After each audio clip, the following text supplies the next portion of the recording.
لو انت في سن العشرينات او في اوائل الثلاثينات فالفيديو ده كنز ليك. هشارك معاك 10 نصايح اتمنى لو كنت عملت بيهم بدري. لو حاجه جايلك من اواخر الثلاثينات عشان انبهك واوجهك من القلب. طيب هتقول لي اشمعنى الثلاثينات؟ ليه مش الاربعينات؟ ليه مش الخمسينات؟ اقول لك لان الثلاثينات دي هي الفتره المحوريه في حياتك، هتبدا تجمع فيها نتاج اللي عملته في عشريناتك، وقراراتك فيها هتحدد مصيرك في السنوات الجايه. وطبعا انا مش بقول لك انك مش هتقدر تحقق حاجه لو انت في الاربعينات فيما فوق، ولكن الجهد اللي هتحتاجه هيبقى اضعاف الجهد اللي هتبذله في عشريناتك وفي اوائل ثلاثيناتك.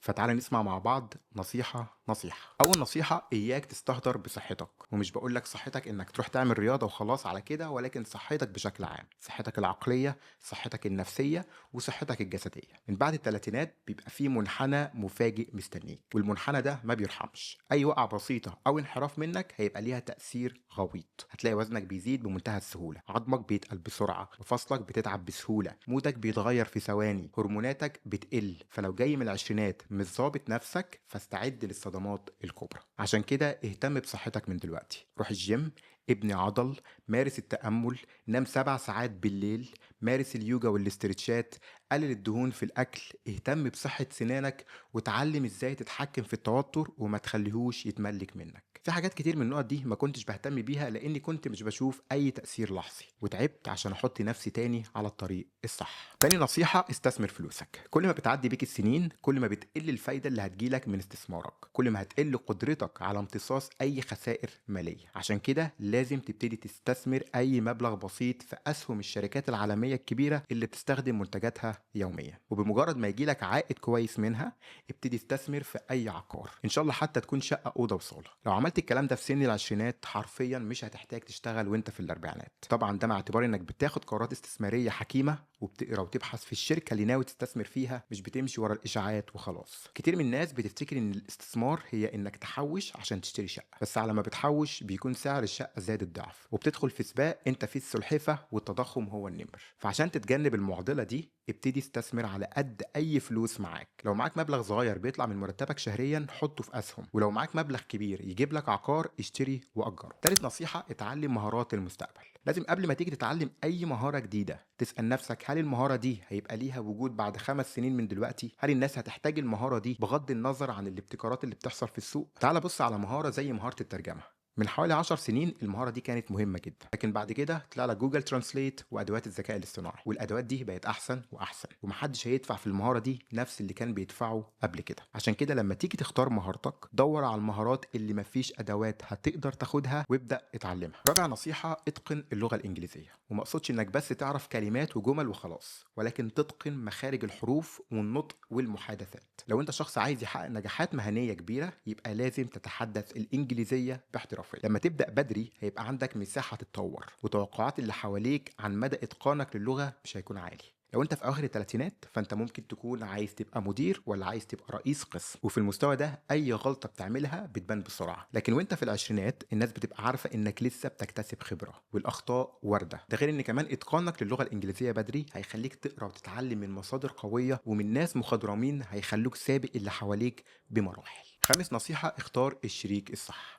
الزواج والشريك اللي هتختاره ده مش قرار عاطفي فقط، ده قرار استراتيجي بيأثر على صحتك النفسيه ونجاحك المهني واستقرارك المادي وسعادتك بشكل عام. الشريك الغلط ممكن يدمر لك كل حاجة بنيتها، والشريك الصح ممكن يضاعف لك كل نجاح. طيب ازاي تختار صح؟ اولا ما تتجوزش عشان الضغط الاجتماعي او عشان السن كبر. اتجوز لما تلاقي الشخص اللي قيمه شبه قيمك، اللي اهدافه ماشية في نفس الاتجاه بتاعك، اللي بيدعمك مش بيعطلك.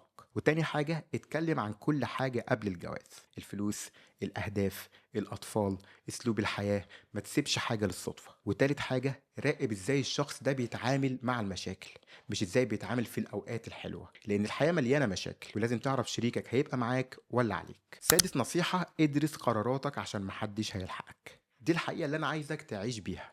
محدش مهتم بيك زي ما انت فاكر. الناس كلها مشغولة بحياتها وبمشاكلها وبأهدافها. لازم تؤهل نفسك ذهنيا ان نجاحك او فشلك في ايدك انت مش في ايد حد تاني. القرارات اللي بتاخدها في حياتك ايا كانت كبيرة او صغيرة انت اللي هتشيل مسؤوليتها. ممكن تلاقي ناس كتير حواليك لما تنجح، بس لو فشلت مش هتلاقي حد. فلازم تدرس قراراتك وتفكر في تأثير القرار اللي هتاخده بعد 10 سنين من دلوقتي. القرارات الصغيرة بتتراكم وانت في عشريناتك ممكن تاخد شغلانه ملهاش علاقه بيك، وهتلاقي نفسك في غمضه عين بقيت في نص ال30 ولسه شغال حاجه مش بتحبها، ومحدش هيجي يطبطب عليك ويقول لك يلا نغير وضعك. فخد قراراتك بحرص، الصغيره قبل الكبيره. سابع نصيحه: خلي عينك على المشاكل، مش عشان تورط نفسك فيها ولكن عشان تلاقي لها حل وتحول الحل ده لبزنس. اغلب الناس بتفكر بالمقلوب، بتدور على فكره بزنس وبتعيش معظم حياتها لسه بتدور. بس دي الطريقه الغلط عشان تفتح بزنس. الطريقه الصح هي انك تدور على المشاكل اللي الناس بتعاني منها وتفكر في حل ليها تقدر تقدمه مقابل عائد مالي. اغلب المشاريع الناجحه بدات بالشكل ده.